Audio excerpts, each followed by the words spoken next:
Ah, beleza, espera aí. Bom, prazer, Carlos, Juliano e Caju, né? Engraçado, seu sobrenome é o mesmo que o meu, Barros, interessante Pô. isso.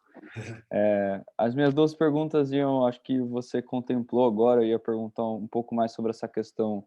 Bom, eu faço ciências sociais também, então essa área da uberização do trabalho a gente vê bastante, sociologia e tal, é um tema que eu acho bem interessante. Eu ia perguntar muito sobre essa questão, do MEI, né, e porque hoje os contratos, né, a maioria das organizações que vão contratar, empresas e tudo mais, não é só pela plataforma, mas trabalhadores hoje estão sendo contratados por mês, né. Eu Sim, mesmo, em busca de vaga de emprego, tem lá sempre a já também. exigência de É, de MEI, né. É engraçado isso. sim. E aí eu queria perguntar para você essa perspectiva, né, dessa questão do MEI e tal, mas eu acho que você já falou um pouco Não, e mas, tal. mas, mas, mas tem uma coisa legal para falar sobre isso, mas desculpa, Uhum. mas continua. Não, tranquilo. Era mais para perguntar sobre essa questão da perspectiva, assim, de futuro, né, do trabalho e Sim, tal, porque eu mesmo, eu tô num processo seletivo agora, e aí me pediram a questão de e-mail, eu não consigo abrir e tal, então é muito difícil isso, né. E uma outra sim. pergunta para mim que tô fazendo a graduação, eu queria saber se como é que foi a sua trajetória acadêmica, se você Tá, é da área de ciências sociais e tal, um tá pouco bom. isso. Bacana. Então, para responder a pergunta aí do meu xará de sobrenome aí, Vinícius, eu vou primeiro vender meu peixe aqui, pessoal. Eu sou jornalista, né? E eu tenho uma coluna no UOL, então uma coluna em que eu discuto temas relacionados ao mundo do trabalho, né? E, enfim, né, na editoria de economia. Então, se alguém tiver interesse lá, é, é, pode me acompanhar. Enfim, tem meus textos lá nessa coluna. Meu nome é Carlos Juliano Barros, é só ver lá nos colunistas de economia do UOL. E eu fiz um texto justamente sobre a questão do microempreendedor individual, viu, Vinícius? Do MEI, né? E nesse texto, eu fazia uma análise justamente, né, do que é o MEI, né? E assim, e como tudo na vida, né, assim, se a gente fizer um olhar mais analítico e complexo sobre, né, o tema, a gente vai ver que as coisas têm seus lados, seu lado bom e seu lado ruim, né? Mas enfim, então vamos lá. O MEI, como política pública de inclusão, ele é um sucesso, né? Porque, cara, assim, o MEI, ele é uma ótima ideia, né? Ele é uma boa ideia. Ele basicamente trouxe para a formalidade um monte de gente que estava à margem, né, das políticas públicas, né, de segurança do INSS, né? Então, mas o MEI ele foi desenhado, né, para o cara que é autônomo de verdade. Então, assim, é o cara que é eletricista, é o cara que tem um pequeno restaurante, é o cara que tem uma vendinha, é o cara que conserta a geladeira, né? Enfim, são essas pessoas, né, que, enfim, estão aí, estão historicamente na informalidade, né? Mas ganham a vida de forma autônoma de verdade, né? Então, assim, quando você precisa né, de alguém, de um serviço na sua casa, um encanador, né? Esse cara, de fato, ele é autônomo. Ele vai na sua casa, combina com ele o horário, geralmente você perde o dia inteiro que você fica, né, à disposição dele, o cara fala que vai no horário, não vai, chega depois, o cara dá o preço dele, você negocia, aí o cara fala, meu, vou comprar material, você paga tanto, enfim, esse cara ele gere o trabalho dele, então ele é um autônomo de verdade, né? E esse cara, historicamente, sempre teve a margem aí, né, dos benefícios do Estado, né, então o cara, sei lá, se ele sofresse um acidente, ele, né, ficava à míngua, ele não tinha quem recorrer. Então, o MEI, para esse tipo de pessoa, ele é ótimo, né? Ou seja, ele funciona mesmo. Porque é isso, imagina o cara está consertando sua geladeira, ele está mexendo ali no né, na chave de fenda, escapou, cortou a mão, vai precisar ficar um mês parado, né? Se esse cara é MEI, ele tem uma cobertura do INSS, está ótimo, é perfeito, é para isso que foi criado. Agora, tem o outro lado, que o MEI, né, acabou virando um instrumento de precarização do trabalho, das relações de trabalho. Então, muita gente que não deveria ser MEI, né, não deveria ser MEI, acaba sendo contratada como MEI, né, para driblar a legislação trabalhista, né? E como a gente tem aí agora um arcabouço que permitiu, né, a terceirização total e restrita, né, então a gente acabou caindo nesse problema, né? Que hoje em dia um monte de gente que deveria ser contratada como empregado, né? Registrado, Não é, e é contratado via MEI. Enfim, isso, como eu disse, tem uma série de problemas, né? Tem uma série de problemas porque você acaba transferindo para o Estado, né? Uma série de custos. Então, assim, olha que esquizofrenia, né? A gente fez aí, vocês se lembram, anos atrás, o debate da reforma da Previdência, né? Esse foi o grande debate, né? A Previdência precisa de reforma. E, de fato, né, na minha opinião, eram necessários ajustes, algumas coisas precisavam ser, de fato, aprimoradas. Né? A população está envelhecendo, as pessoas conseguem trabalhar até mais tarde, tudo isso é verdade, né? Eu acho que tinha questões ali de equacionar o ganho dos trabalhadores, né, a aposentadoria dos trabalhadores privados e do setor público. Eu acho que tudo isso, de fato, precisava ser aprimorado, né? Pelo menos a minha opinião. Agora, olha que loucura, a gente fez uma reforma, né, que, por outro lado, também estrangulou boa parte dos trabalhadores que vão precisar aí, contribuir um tempão para ter uma aposentadoria minguada, né? Esse foi um problema que a gente vai criar uma legião de pessoas que vão se aposentar ganhando apenas o salário mínimo. E a gente sabe, né, que a tendência, assim, né, de alguns governos é de tentar, né, impedir aí o crescimento do salário mínimo. Então, assim, a gente está condenado, talvez no futuro, a ter uma geração de pessoas, né, velhas que já não conseguem trabalhar, ganhando uma aposentadoria baixíssima. Então, imagina o drama social que isso vai gerar, né? No Chile, a gente vê isso acontecendo. E, ao mesmo tempo, com esse sistema do MEI, né, a gente está só aumentando o chamado rombo da Previdência, né?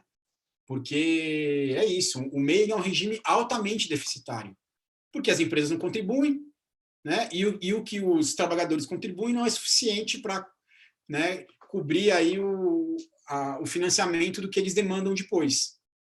Então, é uma loucura, uma esquizofrenia. A gente faz uma reforma da Previdência, por um lado, para sanar as contas públicas, né, da Previdência, mas, por outro, estimula a regulação via MEI. Né? Então, é uma doideira, assim, é uma esquizofrenia total. É isso. E sobre a minha trajetória, cara, eu sou jornalista, fiz meu mestrado na área de Geografia Humana, estudando questão de trabalho escravo, né, uma pesquisa conceitual sobre o que se entende por trabalho escravo, principalmente no campo, no meio rural. Então, essa é a minha formação. Perfeito, muito obrigado. Valeu. Bom, agora eu vou passar para o David, que ele não tinha conseguido levantar a mão. Pode fazer sua pergunta.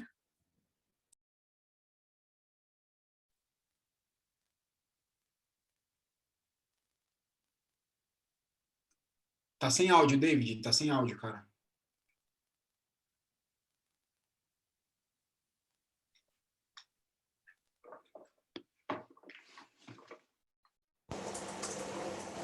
Pronto, tá com áudio agora? Tá com áudio. Legal. Bom, é Davi mesmo, David é só na escrita. Tá bom. Eu sou formado em Ciências Sociais pela Universidade Estadual do Ceará e sou servidor público no Instituto Federal do Ceará. E achei fantástico o teu documentário, Caju. Muito bom mesmo. Obrigado, Davi. E eu estava pensando aqui, cara, como esse evento é pensando os objetivos do desenvolvimento sustentável. É curioso perceber que, assim, no panorama brasileiro de aplicação do desenvolvimento dos ODS, né? A Confederação Nacional da Indústria, por meio do Sistema S, é um dos que mais divulga e tenta puxar o cumprimento dos ODS no Brasil. E perceber essa uberização do trabalho como algo que confronta e precariza o que a gente objetiva no ODS como algo para equilibrar todas essas contradições do que a gente vê como consumidor por meio dessas plataformas, desses aplicativos. A gente quer preço baixo, né? A gente quer mais eficiência, mas, ao mesmo tempo, a gente não tem empatia por quem está propondo um serviço, né? Pensar por esse lado de ter empatia e, ao mesmo tempo, querer um preço baixo é o que angustia todo mundo, né?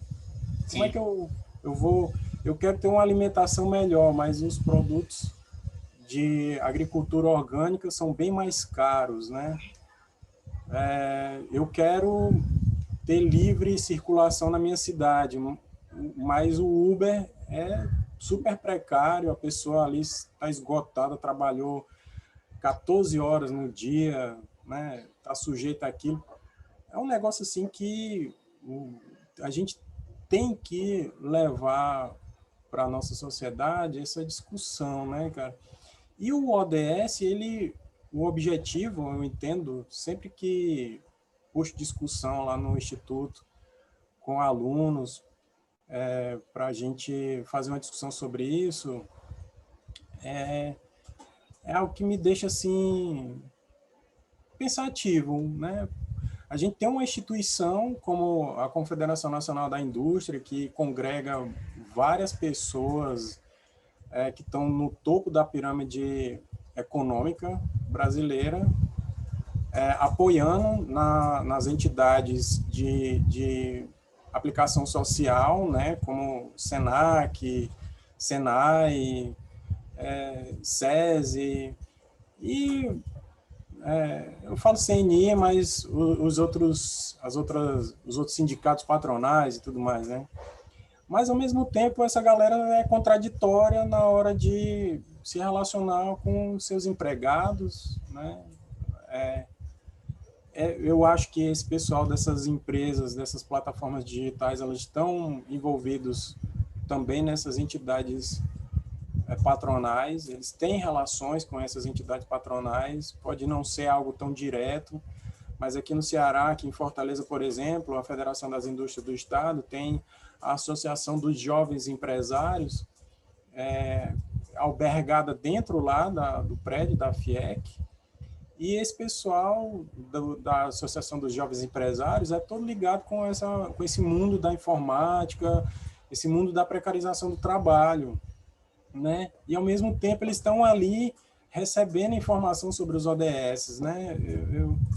Eu estava até dando uma olhada aqui no site da ONU do Brasil, e o governo federal tem um site próprio do ODS para contabilizar o quanto de cada um dos indicadores eles têm alcançado, e está tudo ruim lá, né? E é até uma piada de mau gosto esse governo ter um site sobre isso, que a gente tem um presidente que ataca a ONU como sendo um organismo do globalismo, né? É um negócio assim que...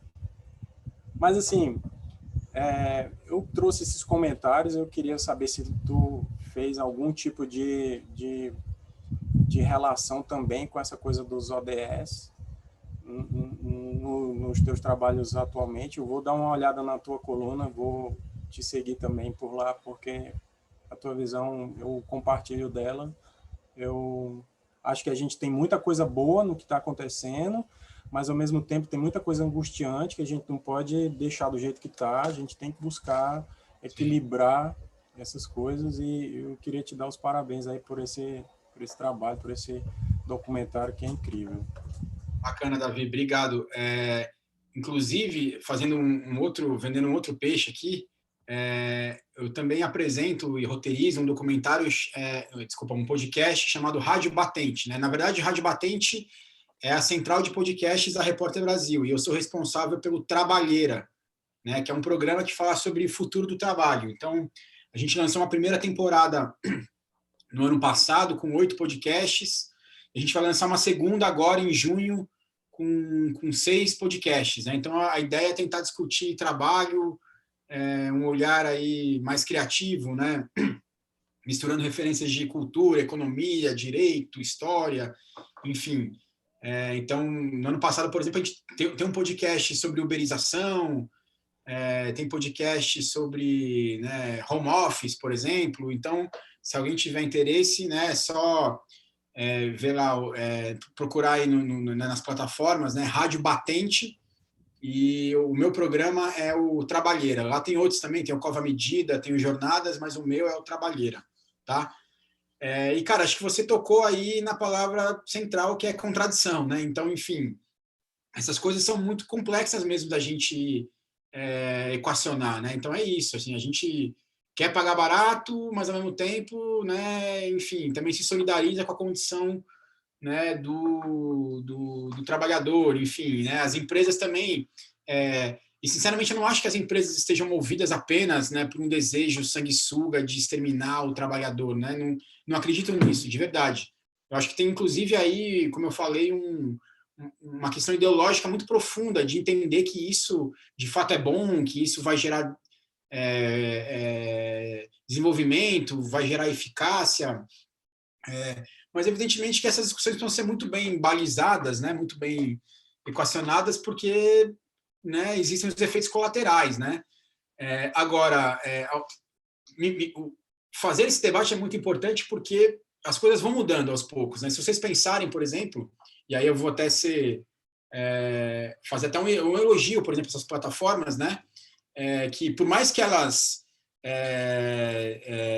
lutem aí, por exemplo, para evitar o reconhecimento de vínculo empregatício ou de estender direitos trabalhistas básicos, né, aos trabalhadores, né, enfim, elas vêm aí sendo sensíveis também a algumas demandas, né.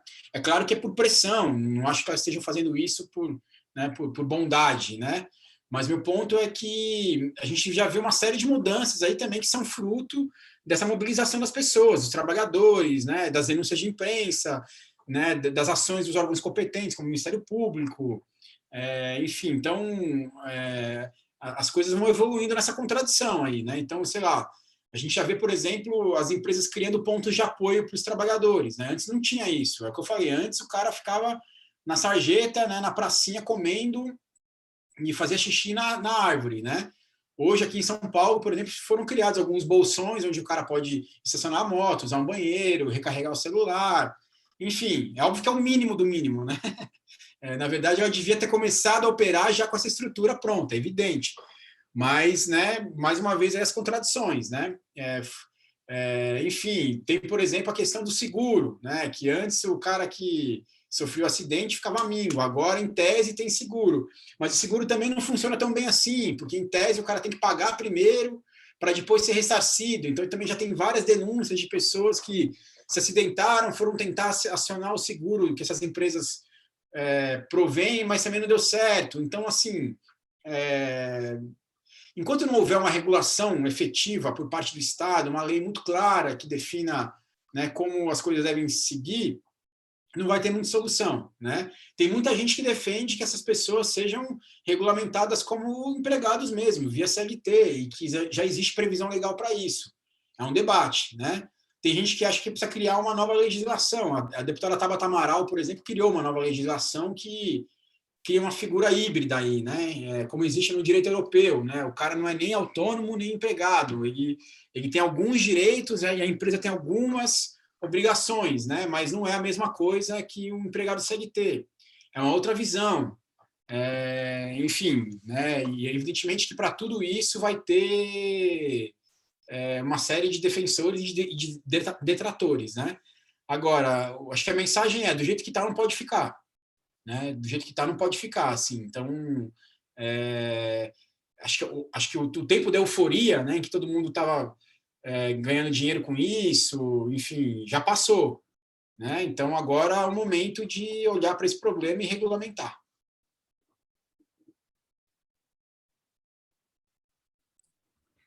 Bom, a gente está às 16h06.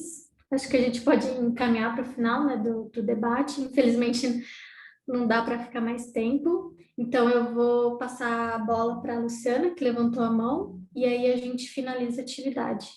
Tá bom, agradeço.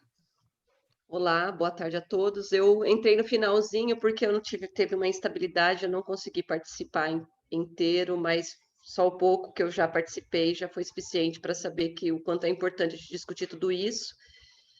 E até que o Carlos falou, estava falando de MEI, que o Davi falou, o David, não sei, mas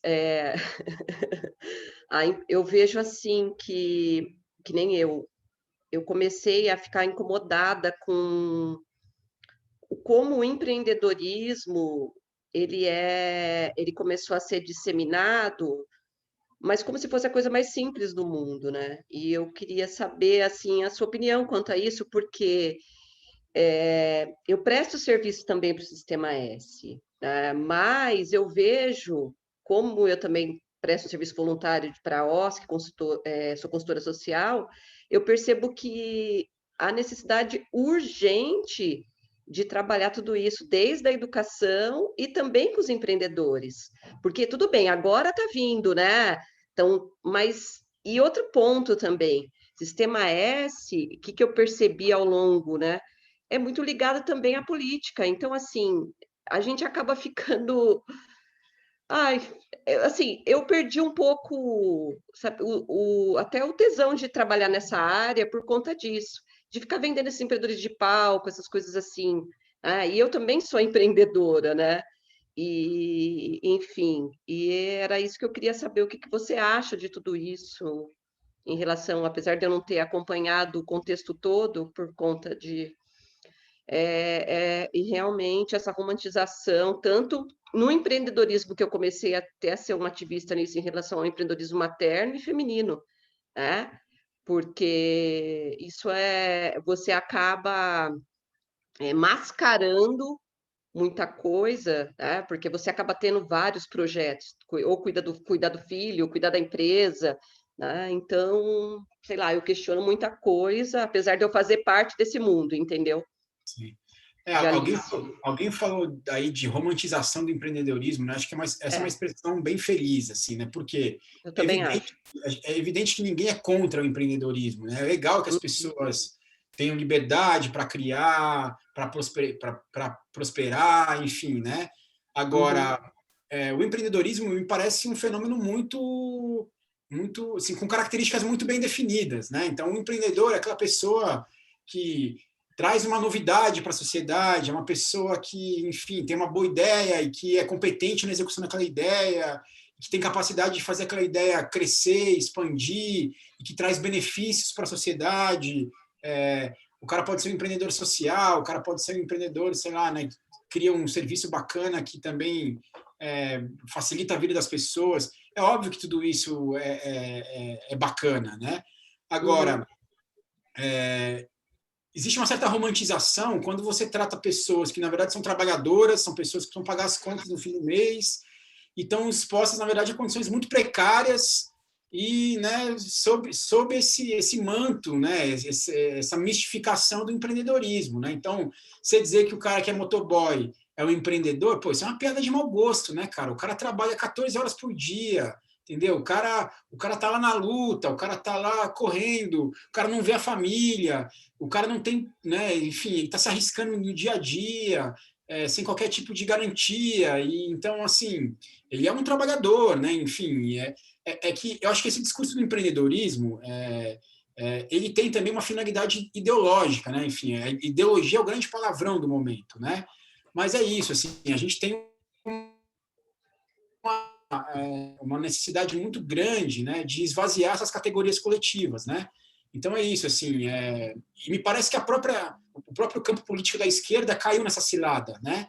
Então, assim, você vê que hoje em dia mesmo, nessas discussões, vamos pensar na classe trabalhadora, vamos pensar em diminuir a desigualdade, vamos pensar em formas de melhorar a vida das pessoas de forma a deixar a sociedade mais igualitária. Tudo isso parece muito antigo, né? Tudo isso parece de outro tempo, uma coisa ultrapassada. Essas coisas sumiram do radar, né? Então, assim, ideologicamente, nesse momento, parece que essa cultura, né, da competição, do empreendedorismo, venceu, né? Mas acho que isso é uma coisa momentânea também. E me parece que nesse momento a gente já começa a ver uma fissura, né, nessa vitória. Então, você pegar, por exemplo, a eleição do Biden lá nos Estados Unidos, é um claro indício disso, né? Ou seja, o cara está falando em resgatar sindicato, o cara está falando, pessoal, né, o trabalhador aí médio americano está cada vez mais empobrecido, né? A gente precisa resgatar maneiras de fazer todo mundo subir, né? Fazer o cara que é muito rico pagar mais imposto, né? Por que a gente não fala disso, né? Assim, virou um tabu, assim, sabe? A gente pensar em vamos pensar num sistema tributário que seja mais justo, né? Que a gente possa fazer quem ganha mais pagar mais, né?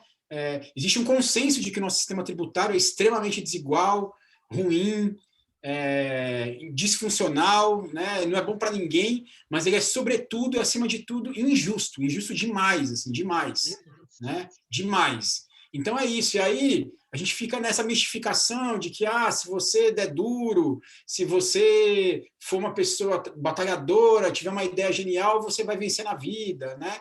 E pô, tá tudo bem, um ou outro vai conseguir, mas a maioria não vai, entendeu? Então a gente não, né, não tenhamos essa ilusão, né? Então assim, a gente tem que pensar em reformas estruturantes e que possibilitem que todos consigam, né, ascender junto ali, né? Um efeito elevador, né? Que todo mundo cresça junto. Então, eu concordo, assim, acho que tem uma certa romantização desse, né, do empreendedorismo, essa ideia de que, pô, você vai, né, se dar bem se você tiver uma boa ideia e trabalhar duro, né? Mas, pô, o motoboy também trabalha duro, entendeu? O faxineiro também trabalha duro, né? Assim, todo mundo trabalha duro, né? Assim, a esmagadora maioria das pessoas trabalha duro, porque a esmagadora maioria das pessoas não tem dinheiro, né, de pai, de mãe, né, não tem capital acumulado para se bancar. Então, a esmagadora maioria das pessoas já trabalha bastante, né, e já está inserida aí em situações muito precárias. Então, assim, calma no andor, né, calma no andor. Acho que o empreendedor é isso, é o cara que é o cara que tem uma ideia muito boa, é o cara que consegue fazer essa ideia ser encampada, né, por investidores, enfim. Mas, assim, se você não é um empreendedor, tudo bem também, não tem problema. Eu não me considero empreendedor, eu sou um trabalhador. E eu estou em paz com isso, entendeu? Enfim, eu estou tranquilo. Eu ganho minha vida escrevendo meus textos, fazendo minhas reportagens, e é isso, eu sou um trabalhador da área da comunicação. E eu acho que a gente precisa resgatar, né, esse senso coletivista, esse senso, né, pô, que a gente precisa um senso, inclusive, que eu acho que o campo da direita está fazendo muito bem, né, muito bem mesmo, assim. Hoje a gente vê, talvez, assim, um sentimento de pertencimento, de comunidade, muito mais aflorado na direita do que na esquerda, né, que é uma inversão muito curiosa, assim, muito curiosa mesmo, né? Os movimentos de base, de esquerda, que sempre tentaram, né, criar organizações coletivas por meio dos sindicatos, movimentos sociais, né? Acho que é uma autocrítica importante também. Os movimentos de esquerda perderam essa capacidade de mobilização, estão tentando resgatar agora, enfim. Também acho que faz parte, né? As coisas são contraditórias, isso vai evoluindo com a história mesmo. Mas, acima de tudo, são escolhas ideológicas, né? Então, é isso. Assim, eu particularmente, eu acredito numa sociedade mais igualitária, eu acredito, né, enfim, eu acho que é inadmissível ter uma discrepância social tão grande como a gente tem. Eu acho que existem formas já conhecidas para resolver isso. Então, é uma questão da gente também ter coragem de encampar essas soluções. Sim, obrigada. Hoje eu fiz uma pergunta para a Luísa Trajano a respeito, Sim. Porque ela estava falando lá, tananã, que eu fico meio. Eu até questionei que, para mim, dos maiores problemas é a educação. E Sim. A partir do momento em que você, vamos supor, o Uber, a pessoa que faz os serviços lá, presta os serviços, a uberização, ela também, a partir do momento em que. Daí eu perguntei para ela, o que você acha se a educação, porque tudo isso, nós somos privilegiados de estar aqui, né, de ter informação. Mas essas pessoas, elas vão sendo massacradas. Inclusive, eu comecei a pegar muito, né? Não agora, mas anteriormente, eu estava usando muito o Uber, 99, todos para ir para o aplicativo. Eu até brincava que lá na minha cidade tinha uma tal de advogada do trem. Eu virei a consultora do Uber. Por quê? Quando eu estou ali, eu tento ajudar o cara, porque eu falo para ele, você tem que, né, sabe? Porque eu sei que é um massacre, eu faço parte de tudo isso, é muito doloroso tudo isso para mim, sabe? Mas, enfim, né? Estamos no mundo... Mas também não se sintam mal, né? Porque, assim, tá todo mundo nessa roda viva, entendeu? Então, assim, né? O dinheiro está contado para todo mundo, está difícil para todo mundo, a gente está vivendo uma época muito complicada. Então, assim, é isso, né? É difícil também você resistir ao cara falar assim, ó, almoço por R$ 8 mais a entrega, entendeu? Assim, né? É difícil também resistir, eu entendo isso, né? Então, assim, também essa história de que a gente alimenta essa questão, às vezes alimenta, é verdade também, mas, enfim, mas também acho que se penitenciar não é o caminho, assim, sabe? Então enfim, mas é ter essa dimensão crítica das coisas, né? Então, a gente entende que esse sistema não está funcionando, então a gente precisa pensar criticamente sobre ele. Valeu, obrigada, viu? Valeu, pessoal. Bom, acho que agora a gente pode encaminhar para o final da atividade. E aí eu gostaria de deixar aqui os meus agradecimentos ao Carlos pela apresentação, por ter compartilhado o documentário com a gente da agenda pública, ter aceitado o convite de participar do festival e fazer essa sessão com a gente, e de fazer a gente refletir, né, sobre o futuro do trabalho. Assim, acho que é um tema muito urgente, tão atual, né, hoje em dia. Então, eu agradeço muito. E eu também gostaria de agradecer a participação de todo mundo que participou da atividade, de terem feito perguntas tão legais e tão importantes. Assim, eu poderia ficar aqui bastante tempo, porque é um tema que me interessa bastante. E eu acho que eu vou aproveitar e convidar vocês para o restante das atividades assim, que estão rolando no festival. E a gente está com uma mesa bem legal, assim, uma sessão sobre justamente proteção social e trabalho decente. Acho que daqui a pouquinho, às 5 horas. Então, se vocês quiserem, bora lá participar, porque a participação de vocês é o que faz o festival ser o que ele é. Então, muito obrigada. E aí eu queria perguntar se o Carlos quer dar uma palavrinha final, que Não, fica à vontade também. agradeço bastante, pessoal. Obrigado aí pelo papo, foi ótimo e fico à disposição. Mais uma vez, obrigada. É isso, pessoal. Tchau, tchau, pessoal. Um abraço. Tchau, tchau, gente. Muito bom e boa tarde. E Ah, vacina valeu, boa para tarde. todos também. E vacina para Sim. todos. Vacina para todos, sim.